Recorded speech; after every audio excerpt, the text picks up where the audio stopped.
appeal to pity. Also known as, ad misericordiam. Description of appeal to pity. An appeal to pity is a fallacy in which a person substitutes a claim intended to create pity for evidence in an argument. The form of the argument is as follows. P is presented, with the intent to create pity. Therefore claim C is true.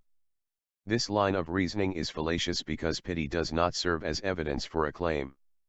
This is extremely clear in the following case.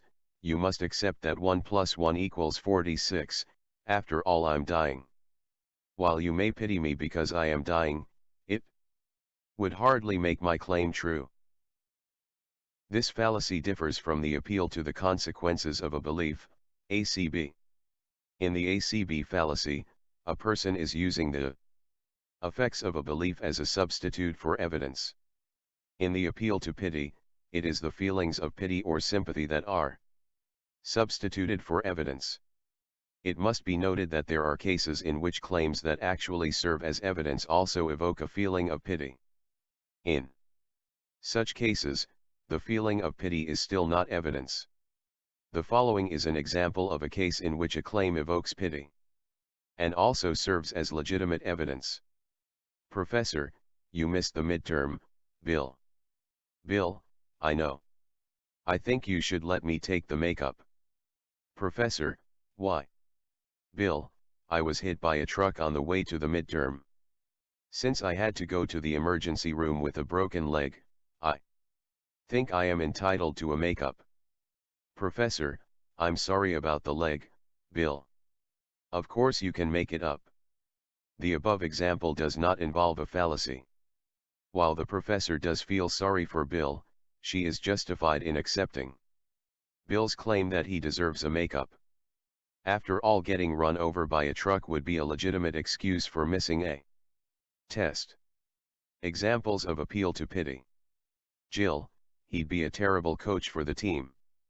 Bill, he had his heart set on the job, and it would break if he didn't get it. Jill, I guess he'll do an adequate job. I'm positive that my work will meet your requirements. I really need the job since my grandmother is sick. I should receive an A in this class. After all, if I don't get an A, I won't get the fellowship that I want. Fallacy, appeal to popularity. Also known as, ad populum. Description of appeal to popularity. The appeal to popularity has the following form. Most people approve of X, have favorable emotions towards X. Therefore X is true. The basic idea is that a claim is accepted as being true simply because most people are favorably inclined towards the claim. More formally, the fact that most people have favorable emotions associated with the claim is substituted in place of actual evidence for the claim. A person falls prey to this fallacy if he accepts a claim as being true simply because most other people approve of the claim. It is clearly fallacious to accept the approval of the majority as evidence for a claim. For example, suppose that a skilled speaker managed to get most people to absolutely love the claim that 1 plus 1 equals 3. It would still not be rational to accept this claim simply because most people approved of it. After all, mere approval is no substitute for a mathematical proof.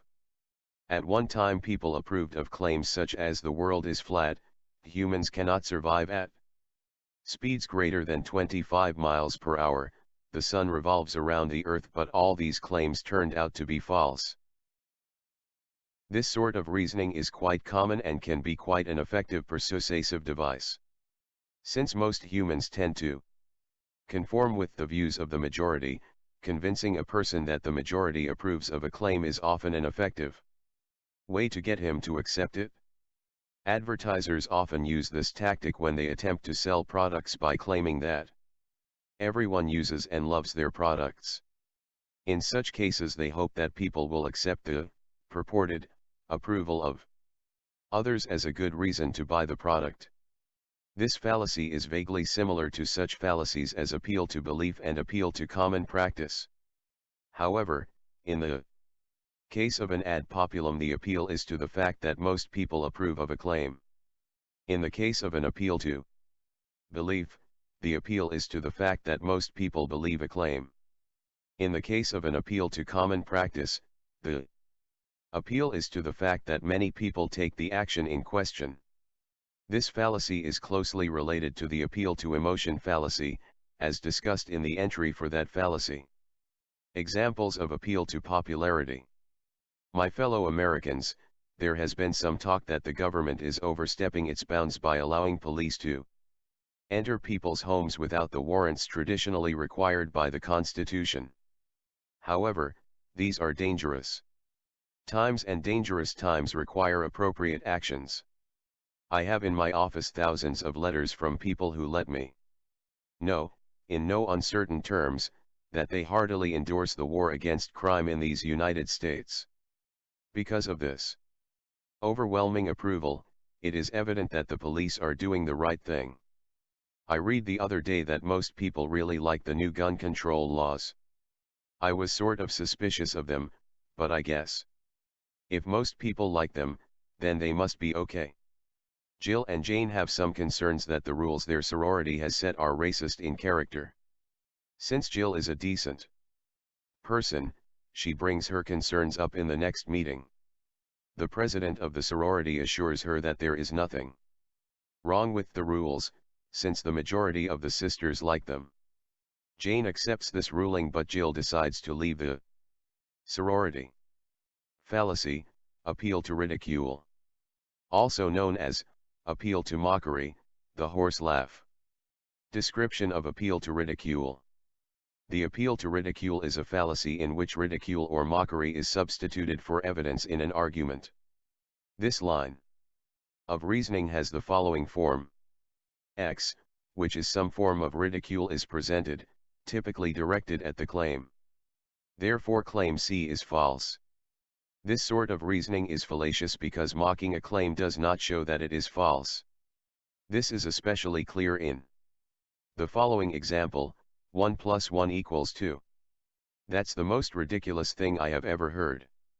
It should be noted that showing that a claim is ridiculous through the use of legitimate methods, such as a non-fallacious argument, can make it reasonable to reject the claim. One form of this line of reasoning is known as a reductio ad absurdum, reducing to absurdity. In this sort of argument, the idea is to show that a contradiction, a statement that must be false, or an absurd result follows from a claim. For example, Bill claims that a member of a minority group cannot be a racist. However, this is absurd. Think about this: white males are a minority in the world. Given Bill's claim, it would follow that no white males could be racists. Hence, the Klan, Nazis, and white supremacists are not racist organizations. Since the claim that the Klan, Nazis, and white supremacists are not racist organizations is clearly absurd, it can be concluded that the claim that a member of a minority cannot be a racist is false. Examples of appeal to ridicule. Sure, my worthy opponent claims that we should lower tuition, but that is just laughable. Support the era? Sure, when the women start paying for the drinks. Ha! Ha! Those wacky conservatives. They think a strong military is the key to peace. Fallacy,